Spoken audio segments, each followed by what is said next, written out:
Right, we will move on to the next point on the agenda.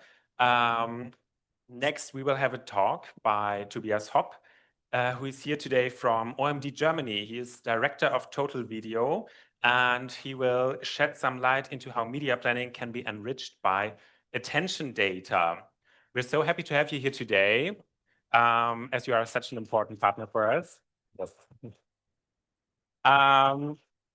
Now, before we directly dive into your talk, we will take the time to just make a very special announcement. Michael already teased it in his keynote this morning, because we want to introduce you, the audience, to the newly found initiative Attention Works, which is a new collaboration between iSquare and OMD Germany. And our Executive Vice President for Brand and Media Experience, Stefan Schönherr, will give us a brief introduction. So thank you so much. I'm really honored to give a short introduction about this joint initiative called Attention Works. And what is this about? This is about a new standard. It's not on. Okay. Technical things are not okay. So what is this about? It's about a new standard in media planning, and attention should be a new key indicator for this new standard. That's what it's about. And I want to say some thoughts about why OMD and iSquare are partnering about this. Maybe it's obvious to some of you in the room, but maybe not to all. So OMD on the one hand is a big agency, one of the leading agencies in Germany, serving over 160 big clients with the question of how to optimize communication in media. And of course, in their everyday life, things get more and more complicated. A more and more fragmented landscape, media landscape. Users are not willing to pay attention to ads anymore that easily. We've seen it, the Gen Z is coming up and all this stuff. So attention plays a more and more important role in the everyday life of OMD. And iSquare, we as iSquare, we are an industry leader when it comes to media research and attention measurement. With our in context technology, you've seen it recently, and so nice introduction from Andreas. We always think maybe it's not so good to let him speak on the stage because it's so fast forward, and so I mean this is a strategic discussion we maybe need to have in the future about this idea. It's a lovely idea, but this in this case it's not so much about the creative itself, but let's say a higher order of like what is a certain ad format, what is a certain placement, how does different media placement can play out their strength. With us knowing this and knowing that ourselves for a long time, we were thinking it might be a good idea to think about this and bring this to a new level. So we met up in summer in Düsseldorf at OMD, had a nice workshop, and now we're here and we have their Attention Works initiative to be announced today. I'm really proud of this. Of course, this we're not out of the blue. So the idea was now this year, why not join forces on this and make it more standardized approach? And that's exactly what this is about. We have unique benchmarks, unique knowledge about attention. And OMD has a unique knowledge about what their clients need, what they want to play ads with.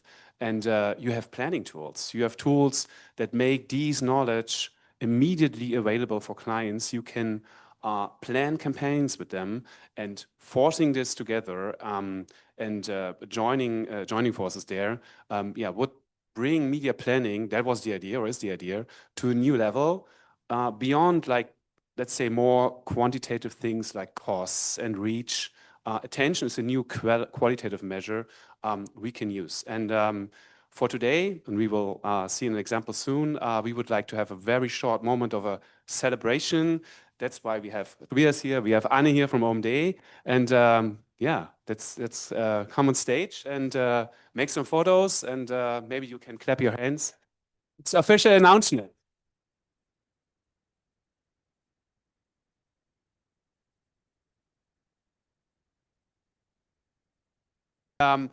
I would say at this moment, I can maybe hand it back to Tobias, because now, as you know, we have done some studies already together, and of course, OMD using this data already to improve media planning, and we will now learn about this in a case Tobias will present to us. So yeah, I hope you enjoy this and you all understand the importance of attention in the media planning.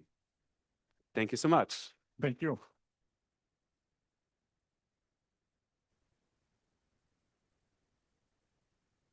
All right, so I will introduce you now to integrated video planning, and in that, our approach in leveraging attention in media planning. But before going deeper into our approach, I will give you a quick overview over the German video market. As you can see, it's quite fragmented, and if you want to do a campaign, video campaign, it's hard to tell where you should best leave your budget and how much of the budget you should leave where. Different reach, different kinds of players. There's a lot of differences in this market. So, of course, we know how many people are using different platforms. We know TV is still the first and strongest. You can reach over 60 million people within 4 weeks still. Yes, it's slightly declining, but it's still the biggest channel. We can also see that the digital market overall is growing. There are some differences across individual platforms like Netflix and YouTube already appear to have their peak, but others are in general growing. Now, those are overall numbers. The question is, who do we reach there? And it's actually quite different for digital streaming and TV. So for TV, you can see the yellow area, widely over 70% are 50 years or older. And for digital streaming, it's quite the opposite. 70% are younger than 50 years. So in most campaigns, you have a rather wide audience you want to reach. So it should make sense to have TV as well as streaming integrated in the media plans in order to get the best reach. Now, there's a slight problem with streaming. You can't reach everyone with ads. And that's quite different across the platforms again. Amazon has a rather high share of users that are reachable via ads. And Disney and Netflix have a rather low share. RTL Plus and Join as the digital offers of the German broadcasting stations have a rather large share again. So you can see quite a lot of differences across the different platforms. Now, let me give you a quick spoiler. We haven't taken impact, like attention, into consideration yet, and there will be even more differences. So mostly what clients want from us as an agency is to give budget and then get the maximum of net reach out of that. So ideally, spread out one net and catch all the fishes. But that's tough. And until a couple of years ago, it was practically silo planning. So it was planning TV, planning digital video, planning social video. It was all separated and people kind of knew, okay, there might be overlaps, but you could hardly put a finger on it. You could not really quantify this. And then there's our approach.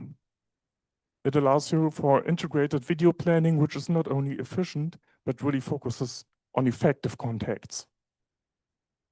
So this doesn't really allow you for this one special net to catch them all, but this approach can tell you where to spread which net to get the best out of your budget. Maximize reach, effective reach. And that tool is our multi-screen optimizer. Let me quickly introduce you to how it works. It's basically 4 pillars. It has an open source database that is constantly kept up to date. It has a lot of influencing variables from media KPIs and also impact variables that will become very important in a bit. It has a solid calculation base, and the method is actually defining the optimal share between TV and digital and going in 2% steps there. And we don't just look at overlaps between target groups, we do this down to segments of the target group, which are split by age and gender. So we can really tell in the most granular way where is the optimal reach. All of this sounds rather complex, and quite frankly, it is, but the results are not. We can present the results in a quite neat and good overview.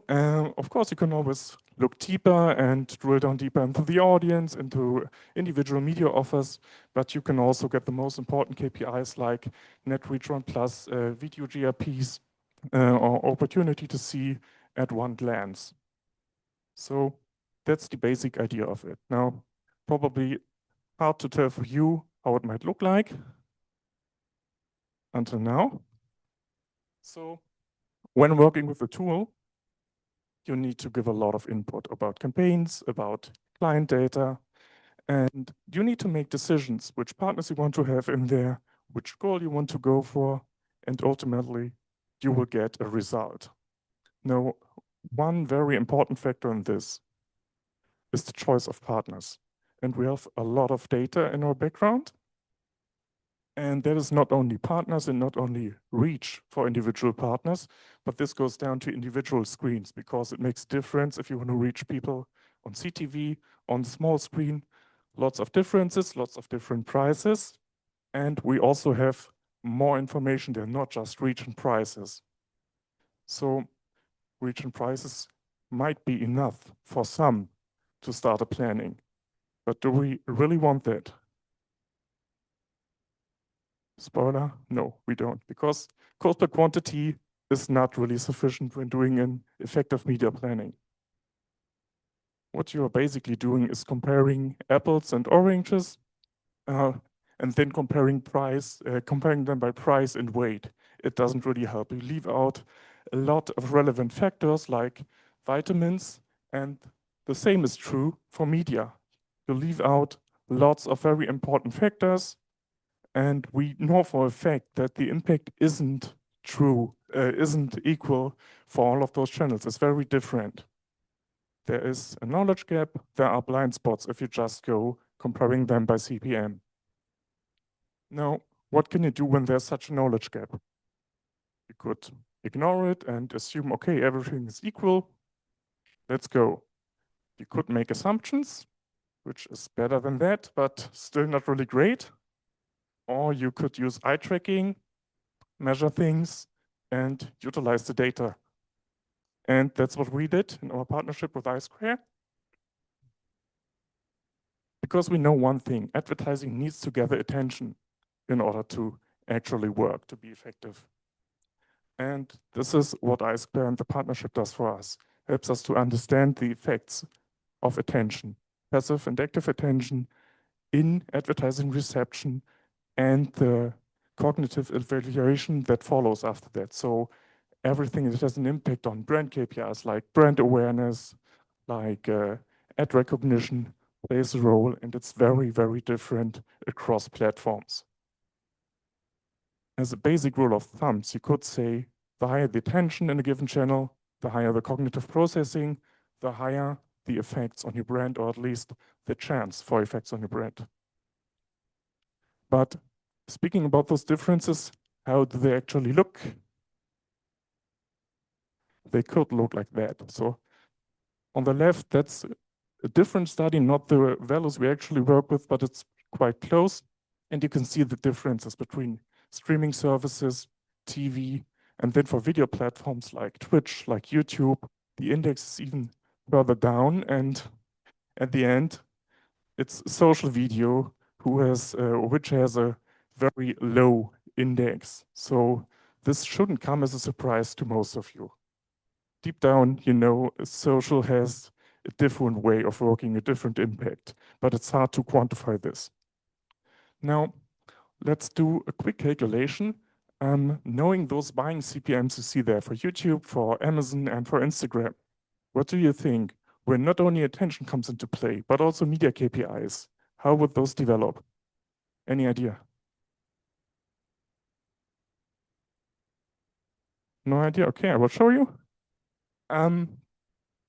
YouTube actually goes up a bit. It becomes more expensive. Why? Because it's a video platform with a low attention score, and attention is one of the most important factors we have in that calculation, in that planning approach.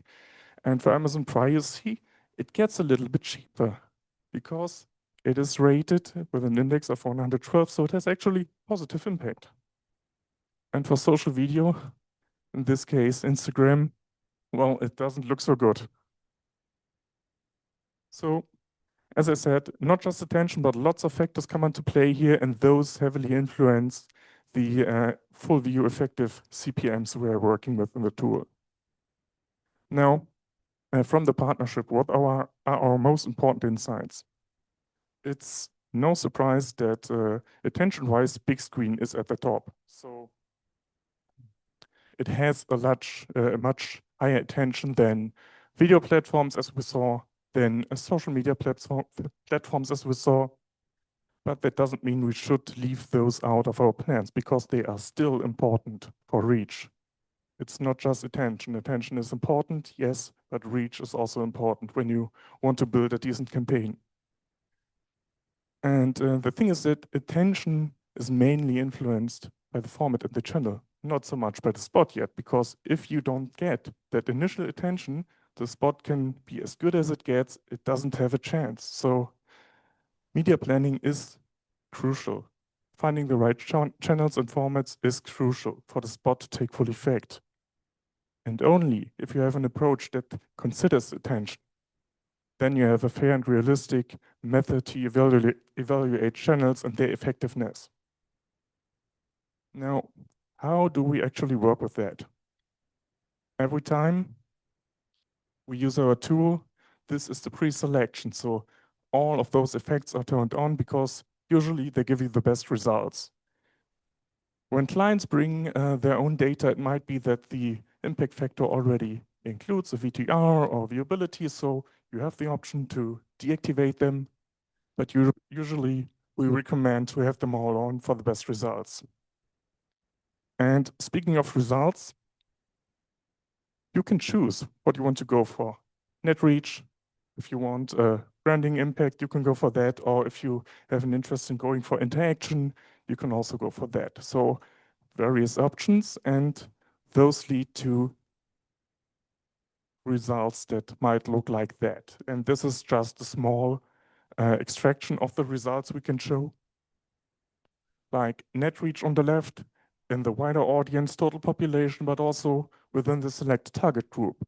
And what you will always get is the budget split for TV and non-TV.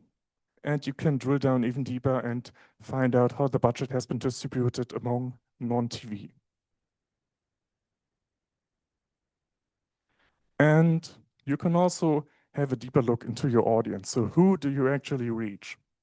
Selected Twitch here in this case because it really shows how different audiences across one platform can already be. So Twitch is really male heavy, so to speak, and is very young. And you can see that practically for each and every channel you plan. All of this is theory. Now, we know from our clients that they are pretty happy with the approach. So clients that once use the approach usually use it in future too. And we also know from measurements that we certainly do on some campaigns, not all of them, depends a bit on the client decision, but that we are pretty close to what the measurement actually says. So we have a high certainty that the approach is working really great and is the right thing to go for.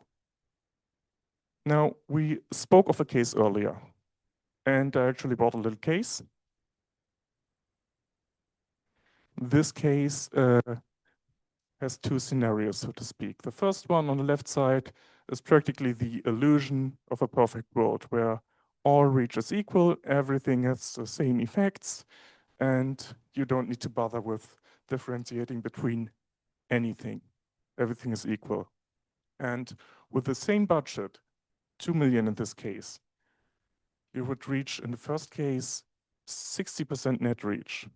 But when you say, okay, I know that not everything is equal, not all reach is equal, and you integrate impact and media KPIs in the planning, the reach actually goes down.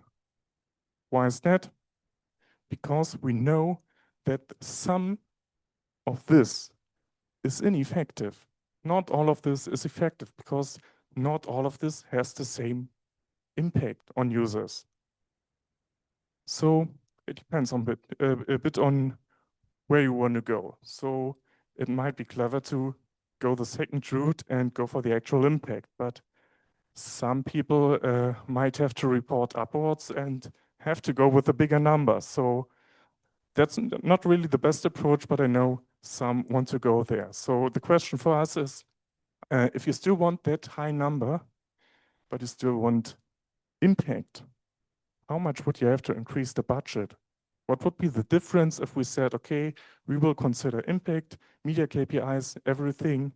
It's all different, but we still want to reach those 60% net reach.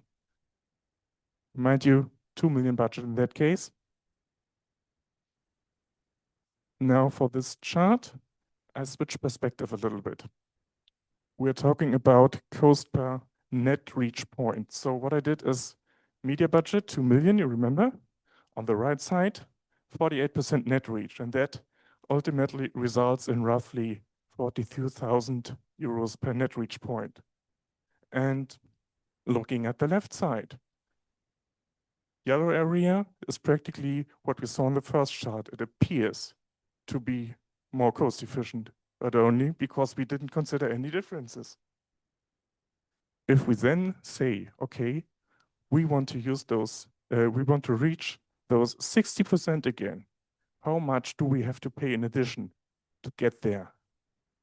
And that's actually quite a lot, because when you take all of these effects into consideration, you will reach 60,000 cost per net reach. That means if we see this from another point of view, it would mean 3.6 million instead of 2 million using to reach effective reach. Why is the effect so huge? Well, it depends on the media plan actually. If you had a lot of sheep reach in the first version, then the impact will be even bigger in the impact version. And you can see it makes a lot of difference. And considering impact will change your approach to media planning overall. Now, assuming you don't found any additional budget under your pillow, you still have the 2 millions to work with. We will go with the second route because the first one is just too expensive. And that's how it will actually works. That's the result. We see on the left side, you see the curves for digital and TV share. TV is yellow, digital is blue, and the gray arc over both is actually the net reach we get from the combination. And you see there's a thin gray line. That's the maximum net reach point. And that is 58% TV and 42% digital. That's where we went for. You could go for other points in the curve for various reasons, like considering client commitments with individual partners. All of that can be done in the tool. But in this case, keep it easy. We went for the total net reach and the maximum net reach. Now, how does it translate into net reach, this budget share? We know 27% in TV, 15% in non-TV, and 6% overlap, which adds up to the 48% I spoke about earlier. Now, you might wonder, when considering impact factors, how does it actually influence the partner choice and the budget allocation for the partners? That's quite interesting, I think. You can see from the left side, which is the cost efficiency approach, and the right side, which is optimized for impact, that there are lots of changes. So for TV, it went up quite significantly from 40 to 58, and practically most of the streaming services got a little boost, around 10, sometimes a little more %. And for the video platforms, it went down 15, 16%. And you can see, despite going down for YouTube, YouTube is still the biggest digital player. So yeah, we saw it has a slight negative effect. Therefore, in the impact approach, it will get a little bit less of money, but it still has a lot of reach. It still is very relevant. Now, speaking of Facebook and Instagram, you can see it goes down quite a lot. Why is that? It's cheap reach. And through all the factors that have been calculated, it really is that result, that it isn't that effective and therefore it isn't that valuable, and it shouldn't be that valuable to you. So if your media plans look quite like the left side and you're not happy with them, or you feel like you don't get the best results out of them, you might consider using attention metrics in the future. Thank you.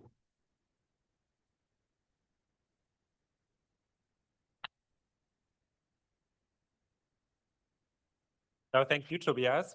I would say let's open the discussion to the audience.